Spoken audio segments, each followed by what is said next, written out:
And for one more week, Hanok is in New York City. But the good news is he's about to get out of there. It's like being, kind of paroled, I think. But you're going to DeRidder, Louisiana. Well, we're moving on up to. Okay, well, okay. What's really interesting is, Remember, you get 3. yeah, but there is a little wiggle room that we need to Okay. negotiate on that. The thing that's funny is, I being stuck in visiting America. I got to see. I got the back. I have the rest of the story, folks. Okay, I got to see TV on January the 6th, which we're not going to talk about, except for the fact that I saw Dick Cheney, former vice president. Now, I always remember whenever there was a crisis going on, they asked, "Where is Vice President Cheney?" They don't see him. It was always, the quote was, "The vice president is in an undisclosed location."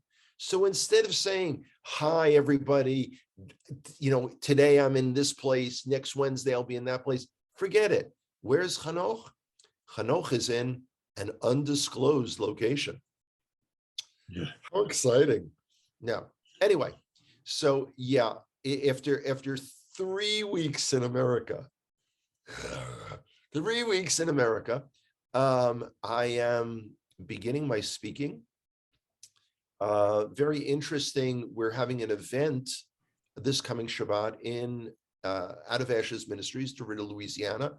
I have 4 different presentations, only one of which I will be doing in other locations. So if you want to hear more Hanoch all the time, you can sign up and be able to access all 4. The first one is Shabbat morning at 10 a.m. That's DeRidder time, which is, what is that, Central? I don't know. It's Texas think DeRidder might have its own time zone. But what's great is it's the first time that I'll be teaching a presentation called "What Did Yeshua Believe?" Which is to try to share a bit of the background of Jewish life in Israel 2,000 years ago. Okay. So, okay, that's a little, unpaid self-promotion here on my end. Winter in America is going to be a lot better in places like Louisiana, the Republic of Texas, and Florida. I've been, Kentucky's been getting some tough weather. North Carolina, I saw it was little white powder, and it was either powdered sugar or it was snow. And that is, I got to tell you, boys and girls, if there's one thing that makes Mr. Hanoch scared traveling in America, it's snow. So if it wasn't a pandemic and it wasn't the middle of winter and airlines weren't shutting down flights, I'd have nothing to worry about. But such is life. When Israel was in Egypt land, let my people go. There you go. Yeah. It's interesting. During Shmot, Exodus, the entire book, people, for whatever reason, seem to disconnect the fact that is the ongoing story or the backstory of the people of Israel. It's kind of like, it's like, bedtime story time. And it's not. Or they're thinking of, Prince of Egypt, or of course, what has formed the religious understanding of the majority of American Jews, the 10 Commandments. Now, of course, my father, alav shalom, of blessed memory, used to make the joke that the last movie he saw was the 9 Commandments. So people, with Charlton Heston. So people would say, "Roy, it was the 10 Commandments." He said, "No, When I saw it was so long ago, it was only 9. This is, so you got to wonder, like, where does this mind of mine, where is it from? How did it morph into this? This is And only like a half an hour show. We don't have this. okay, We yeah, can't go there. we can't go there. We can't go there. But your thoughts on Shemot, on Exodus, Mike? Well, I taught on this last week, and there is an interesting thing I want to ask you, and I didn't give you any former notice about this because I just thought Oh, about bringing it up to boy, you. that'll be the first time. Yeah, I know that. Yeah. So in the writings of Shaul and Corinthians, I know that's a book you spend a lot of time with. Actually, I have studied a bit of that Yeah, recently, I know but you it's have. not, as we say, no es bueno. You're not going to want to hear it. Yeah, So let's go. it says this is an intriguing part in chapter 10. It says that these are prefigurative historical events, which basically is saying this, that history is there to teach us so that when it repeats, we will not make the same mistakes again. Which Now, is a wonderful theory. yeah, it is. It is a wonderful, in theory, it is wonderful. But here's something I saw the other day. I was teaching on this briefly in Jeremiah chapter 23, which is the verses regarding the so-called greater Exodus, or we could probably say the next Exodus, the coming Exodus. And it says the day will, no people will no longer say that when Hashem lives, who brought B'nai Israel out of the land of Egypt. Or it says the people of Israel, or the children of Israel there. Right. But then it says, but there will be a day when we will speak of the day that he brought the house of Israel. Interesting thought. I never noticed that. Yeah, I never go back noticed that. and I did check it out, and that's what it actually says. Yeah. It's always good to teach on what's actually said. Yeah, it is, because translating we can from get one, other people to do that. That'd be wonderful. yeah, translating from one language to another. So it's about, the first Exodus was about a people called Israel, but this Exodus will be about a house called Israel, which I think is kind of like, what you and I teach a lot about, is the complete house of Israel. So this is about a people that will be united in the end. Could we say it like that? Absolutely. And the thing that's kind of got my mind spinning right now is I've always resented the way people teach on the term the greater Exodus. Mm-hmm. And that's why you've got people walking around talking about tens of millions and hundreds of millions, and we know from our experience actually being out there teaching and working with people, working with congregations in different groups and fellowships and organizations that have attempted to start. It ain't like that. Mm-hmm. It's a remnant of a remnant of a remnant.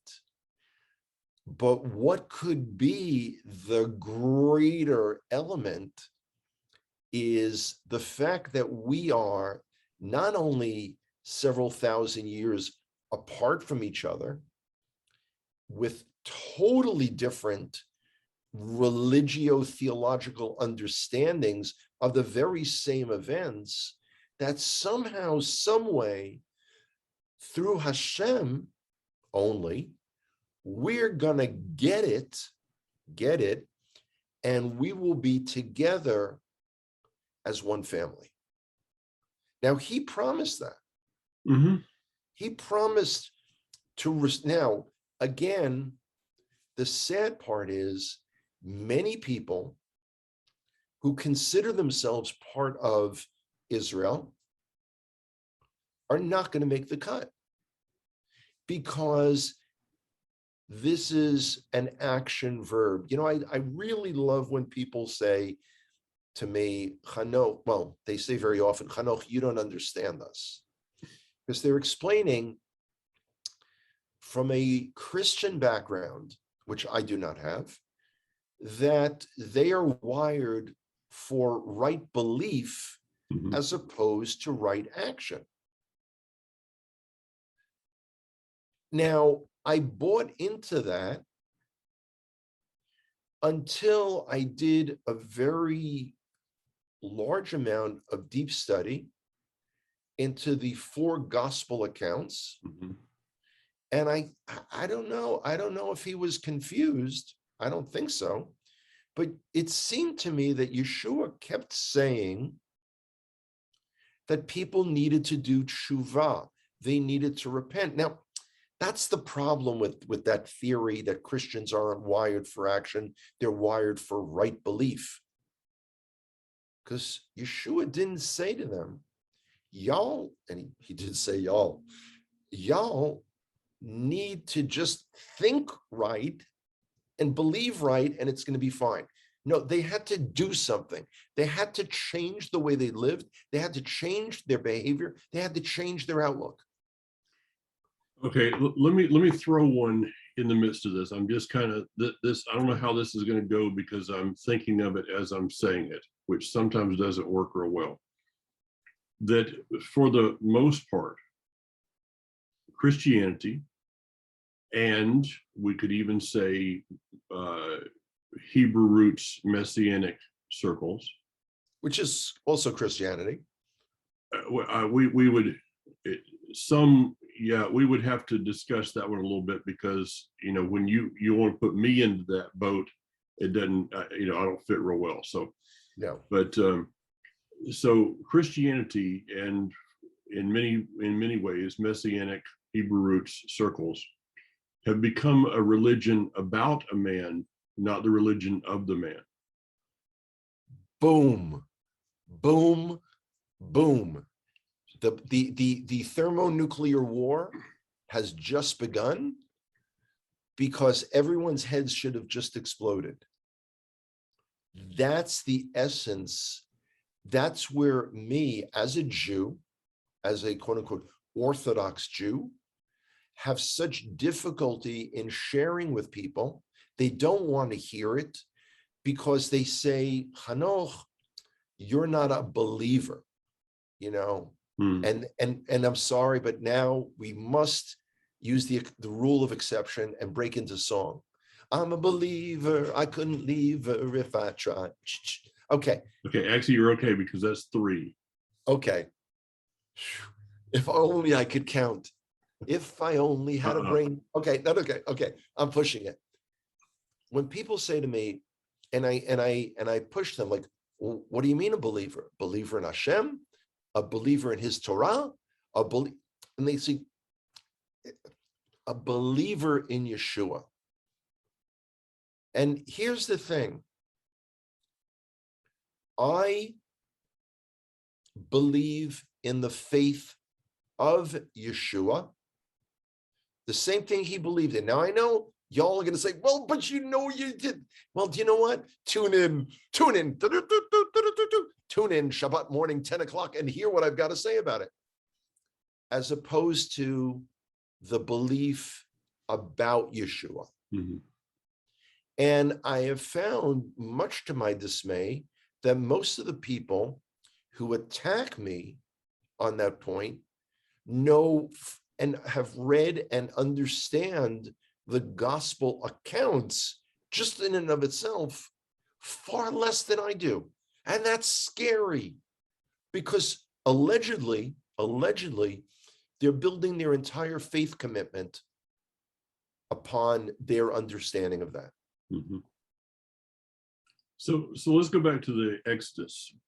I'm thinking that, again, to quote Shaul, that these are prehistoric figurative events, that we will see the same thing happen. So we look at Judaism in America and I'll say Judaism in America so that I don't lump you into, though you're you're a Jew in America right at the moment, but you're actually just visiting. Don't rub it in. Yeah, I know. Judaism in America has basically said, we like Egypt. We don't want to go anywhere. It's the garlic and leeks. Remember, we are such a people that we said, Moshe, would you bring us out into the desert to die? Mhm. We had it good back in Egypt. Mhm. We had garlic and leeks.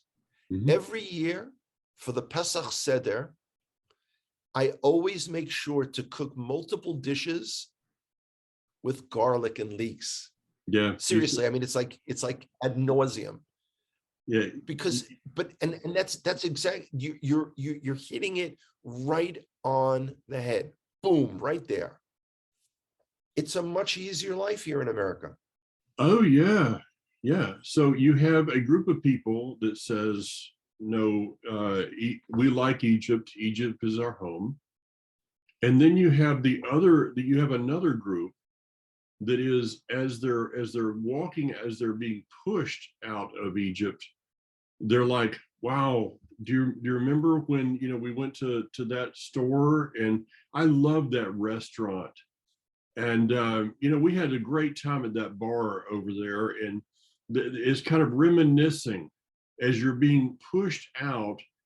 It's reminiscing about the good old days, which, by the way, there's a verse in Ecclesiastes that talks about, don't say the good old days, because you know something, they weren't that good. No, They just weren't that good. And then you no. have this remnant that's saying, hey guys, this is cool. We're being a part. We are actually a part of the words that were spoken to our forefather Abraham. We're being allowed to be the fulfillment of the promise that was given to him. You know, that term fulfillment of the promise, it's been over 3 weeks since I've been out of Israel. And the week before I left, I was in Jerusalem, DC, David's capital. And on the bus from Modi'in into Jerusalem, we go through southern Shomron. Mhm. That's the hills of Samaria. And there isn't a single time, in all honesty, in 12 and a half years as an Israeli, that I'm not pinching myself somewhere, saying, what did I ever do to deserve to live here? And that level of appreciation and understanding to be part of the miracle, I mean, it's a miracle. Oh. It's a miracle to think how my ancestors suffered wherever they were as Jews. And I'm the one. Now, what's interesting is, when posts pop up on Facebook, that reminds you, like, where were you 12 years ago? Where were you 11 years, which is, it's really kind of pathetic.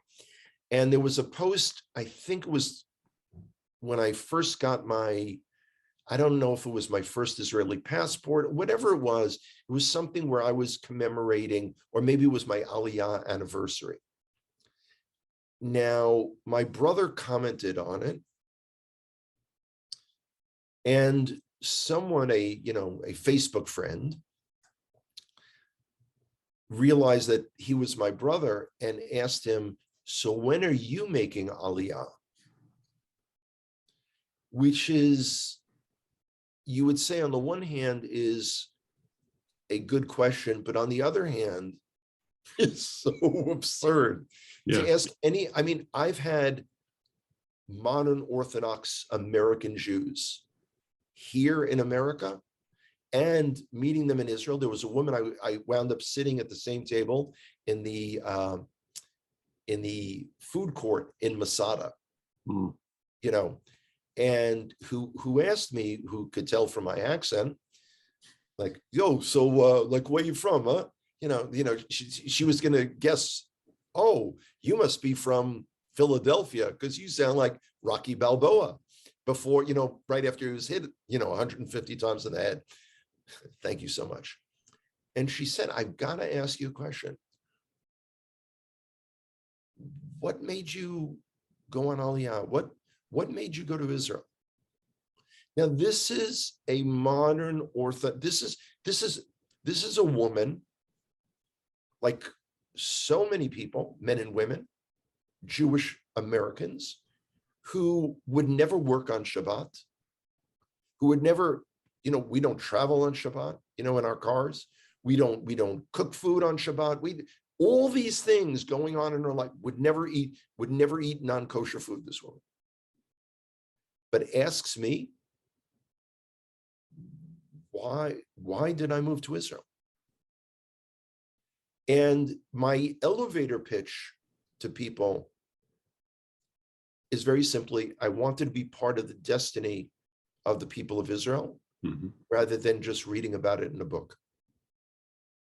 And what I found in guiding people is people who were in Israel, primarily Europeans, for day tours, when I was working with Tourist Israel, hope to once again when I get back, they got it. Non-Jews got it. They're like, okay, I hear you. Jews wrestle with, no, but in America we can be, yeah, I know what you can be in America. Be all that you can be. Be all that you can be. No, it's okay, because that's an army logo. Okay. That's okay. So here's the, people wonder, well, why, what's the excuse? What's the reasoning behind American Jews staying in America? And here's the number one answer. If we were playing Family Feud, this would be the number one answer that I've heard. Well, we can raise money to help Israel.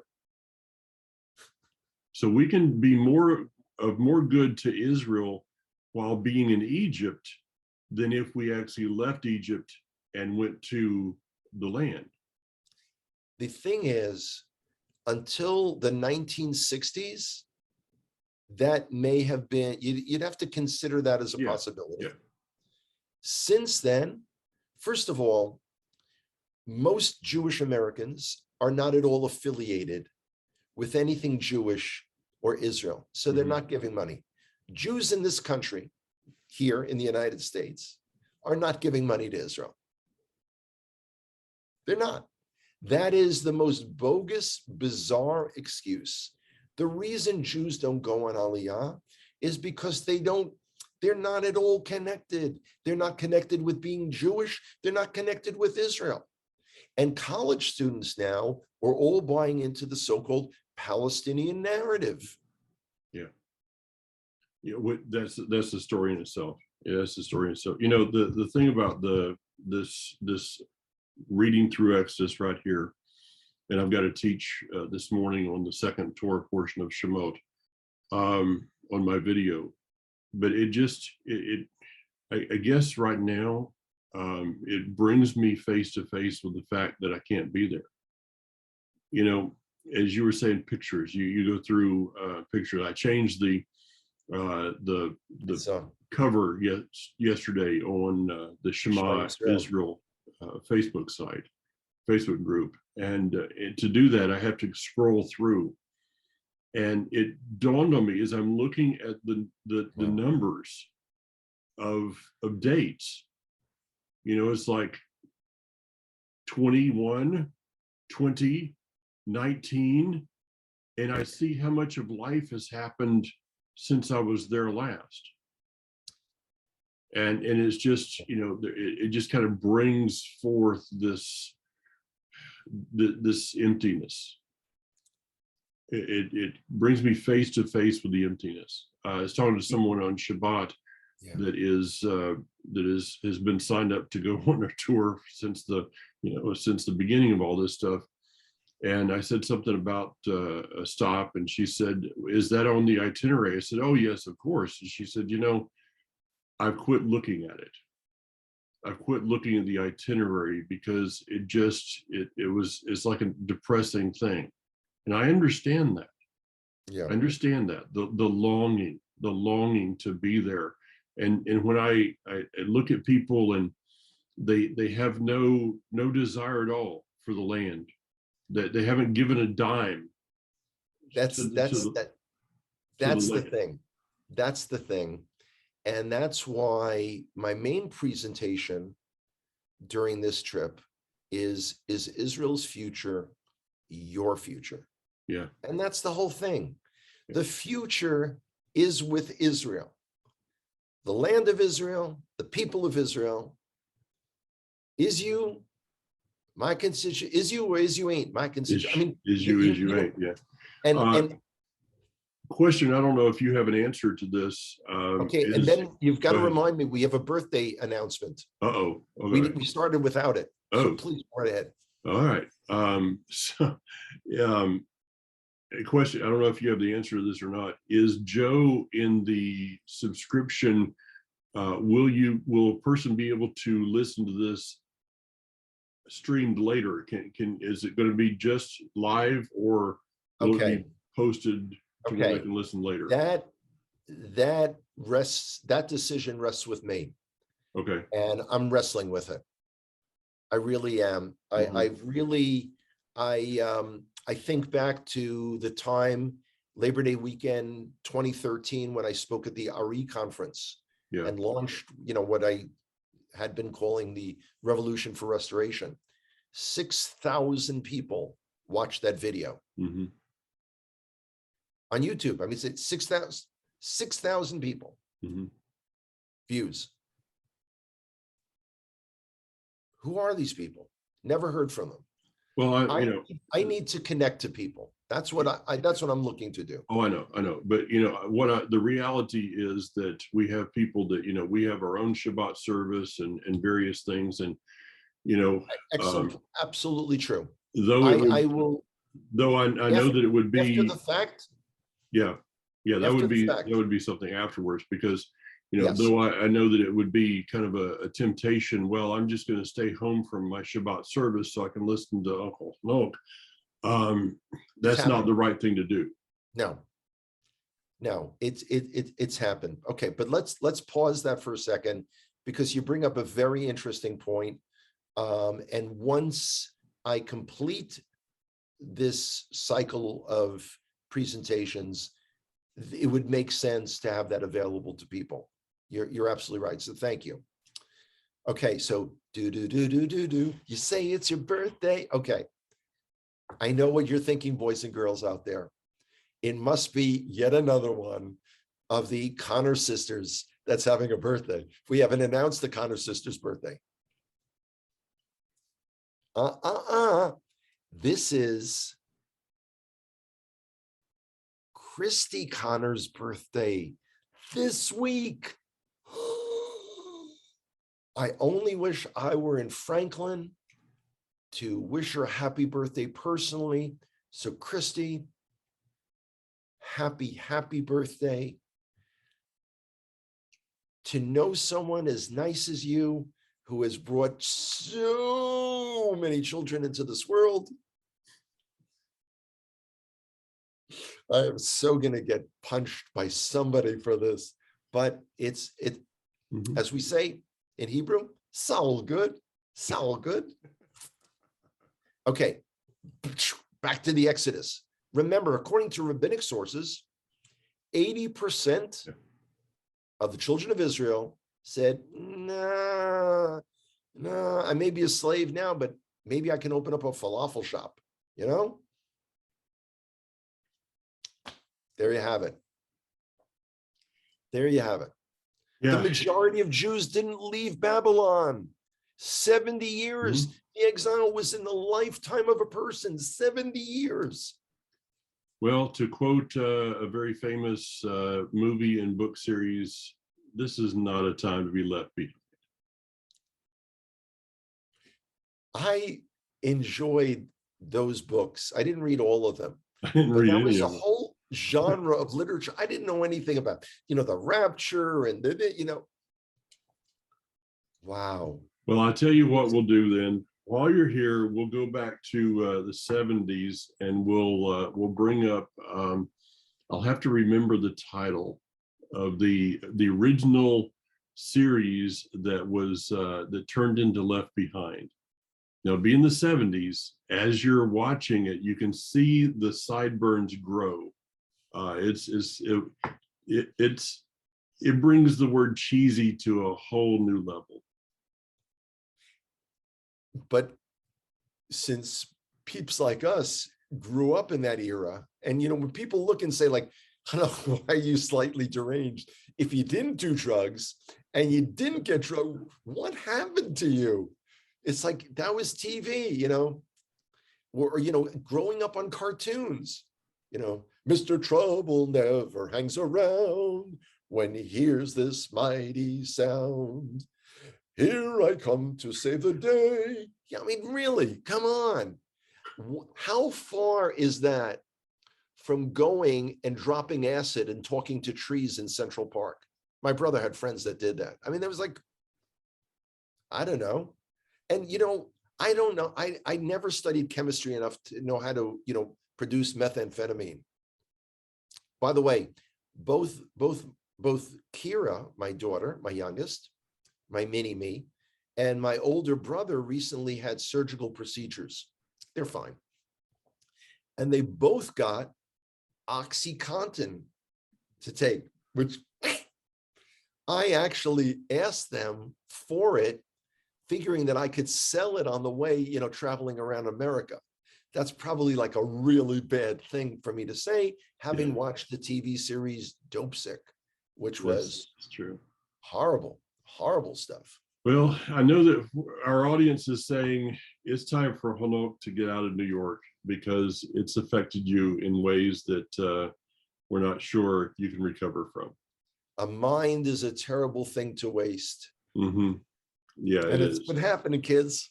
All right. Well, hey, have a safe flight. Thank you. We don't want to read about you in the papers or on the news or anything. So just behave yourself to the best of your ability. And and we will see you when you're in Franklin very soon. See y'all soon. And happy birthday, Christy. Bye-bye.